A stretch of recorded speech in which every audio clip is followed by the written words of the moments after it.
it not be said that we don't listen to our viewers, we had a request to review the Wii game A Boy and His Blob. So, take it away, Hex. This is a reimagining of the classic 1989 NES game of the same name, and anyone who's played it will understand the basic jelly bean eating blob morphing gameplay here. For those of us not so versed on blob lore, here's the story in a nutshell. You play as Boy, who happens to find an alien blob that crash lands near his treehouse after having escaped from his home planet of Bloblonia in an attempt to find help due to it being under threat by an evil emperor. It's a simple but effective story, much like the gameplay itself. There's only 4 buttons you ever use, plus a stick for movement. A jumps, Z selects your jelly bean of choice, B throws the jelly beans, and C tells Blob to stop what he's doing and come over to you. And that's it. Blob! Without a single waggle to be found. You can use the classic controller, but I found the good old nunchuck and Wiimote combination works fine, but either setup is okay. Blob himself is invincible, so Boy needs his help to get past the Emperor's evil minions and bosses. And likewise, Blob needs Boy's help to feed him different jelly beans, which will make him morph into a variety of different things, like parachute, a rocket, or my personal favourite, the bubblegum bouncer.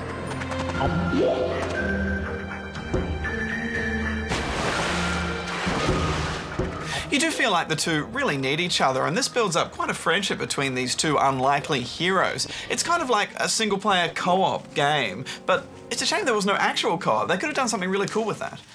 For the most part, Blob's AI is pretty good too. There were a few times where he was just a bit dense.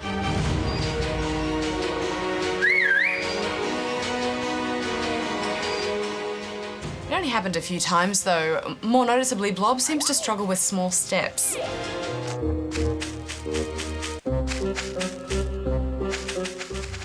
There's a fair few jelly beans to feed Blob, and it keeps the gameplay fresh, as well as turning every little enemy and platform into its own little puzzle itself.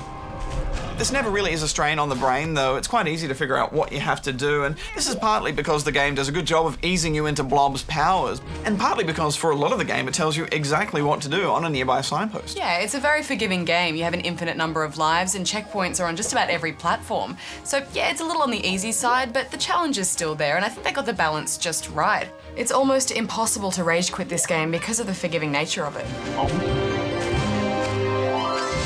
Each level has 3 treasure chests to collect, and if you get them all, at the end Blob regurgitates them to unlock another level. Then if you get that, it unlocks other goodies such as concept art.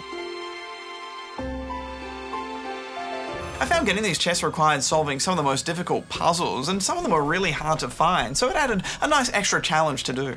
Oh, but Badge, you forgot the best button. The hug button. Yes, it's all very cute, and no doubt you've noticed the visuals, which are just beautiful. It's all hand-drawn, and it makes you feel like you're playing within a cartoon. Over here! You know, I love how much character there is in the little blob, and it's essentially just a couple of dots for eyes and then a mouth. I loved how he turned red when he got frustrated, or grey when he got scared because he was near a baddie. It gave him a real sense of personality. What did you think of the game all up? We've been spoilt with great 2D games lately, and A Boy and His Blob continues that trend. It's not the best there is, and the puzzles and platforming aren't that satisfying on their own, but when combined it forms a truly beautiful and heartwarming game. I'm giving it 8.5 out of 10 rubber chickens. Yeah, it's just like getting a big hug to the face. I'm giving it 8.5 as well.